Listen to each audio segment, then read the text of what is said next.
Uh, Next, I'm going to explain about the bonds in solids. Atoms are held together in solids by electronic force of attraction. This occurs between positive and negative charged particles. The bonding between atoms, which holds atoms together to form solid materials, like interior atomic bonds or primary bonds. They are relatively stable and strong. In these bonds and solids, we have three types. They are metallic bonds, ionic bonds, and covalent bonds. Next, in this, we are going to explain about metallic bonds. Metallic bonds occurs in metals and alloys.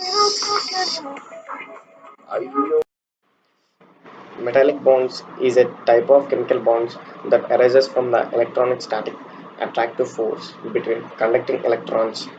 They are is in the form of electron clouds of delocalized electrons and positively charged metal ions. Uh, Next, in this, metallic crystals can be visualized an array of positive ions.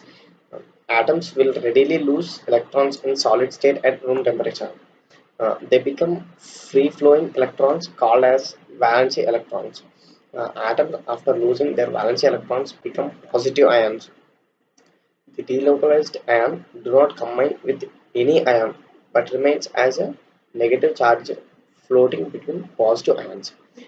An electrostatic force of attraction takes place between positive ion and electron cloud. The free or valency electrons have tendency to move through all directions. In this, we have free electrons and metal ions. The free electrons from the outer shells of metal atoms. In this, free electrons will combine and will form in between the metal ions. Uh, next, mm, Next, after we have positive charged ions and negative charged ions. In this negative charged ions we call as electron cloud. Positive charged ions we call as metal ions. In this electron clouds like negative charged ions will present in between the positive charged ions. So the electric charge will be neutralized. Next, next. Now I'm going to explain about the ionic bond. An ionic bond is attractive force existing between positive ion and negative ion when they are brought into close proximity or surroundings. They are formed when atoms of different elements lose or gain their electrons in order to achieve stabilized outermost electron configuration.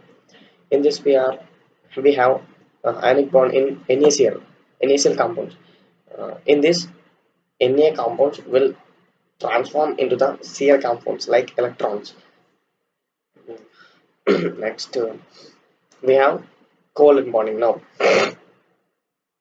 A covalent bond is formed when two or more electrons of an atom in this outermost energy level are shared by other atoms. Example, like chlorine molecule. In this bonding, a stable arrangement is achieved by sharing of electrons rather than transfer of electrons. Sometimes a covalent mm, sometimes a covalent bond is formed when two atoms of different nonmetals sharing one or more pair of electrons in outermost energy level. Example, we see daily life water molecule. Bonding between the two atoms of same elements or bonding between the two atoms of different elements. We see bonding between the two atoms of same elements we see in the structure of Cl2 like chlorine. Next, bonding between the two different non-material atoms we see in water like H2O. Next, next, properties of ionic solids, properties of covalent solids, and properties of mechanical solids. Now I'm going to explain about the properties of ionic solids. Ionic solids are rigid, unidirectional, and crystal in nature. They have high melting and boiling points. Ionic solids are good insulators of electricity in their solids.